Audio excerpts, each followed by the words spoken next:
کیا آپ جانتے ہیں کہ محرم کی 9 اور 10 تاریخ کو روزہ رکھنا نبی کریم صلی اللہ علیہ وسلم کی سنت ہے؟ لیکن سوال یہ ہے، آخر ان دنوں میں ایسا کیا خاص ہے؟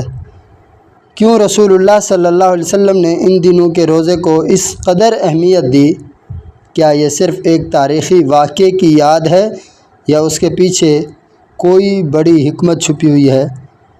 جب نبی صلی اللہ علیہ وسلم مدینہ منورہ تشریف لائے تو دیکھا کہ یہود 10 محرم الحرام کو روزہ رکھتے ہیں۔ آپ صلی اللہ علیہ وسلم نے دریافت فرمایا تو جواب ملا، یہ وہ دن ہے جس دن اللہ تبارک و تعالیٰ نے حضرت موسیٰ علیہ السلام اور ان کی قوم کو فرعون سے نجات عطا کی، اور اسی دن فرعون غرق ہوا تو رسول اللہ صلی اللہ علیہ وسلم نے فرمایا، ہم موسیٰ علیہ السلام کے تم سے زیادہ حقدار ہیں۔ پھر آپ صلی اللہ علیہ وسلم نے خود بھی روزہ رکھا اور صحابہ کرام رضوان اللہ تعالی علیہم اجمعین کو بھی اس دن روزہ رکھنے کا حکم دیا۔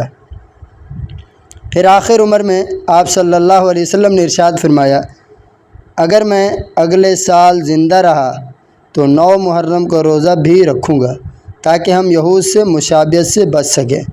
تو میرے بھائیوں اور بہنوں، یہ صرف تاریخ نہیں، یہ شکر کا اظہار ہے، بندگی کی علامت ہے اور نبی کریم صلی اللہ علیہ وسلم کی سنت ہے۔ کیا ہم اس سنت کو زندہ کرنے والے بنیں گے؟ کیا ہم ان 2 دنوں کا روزہ رکھ کر اللہ تبارک و تعالیٰ کے مقرب بندوں میں شامل ہونا نہیں چاہیں گے؟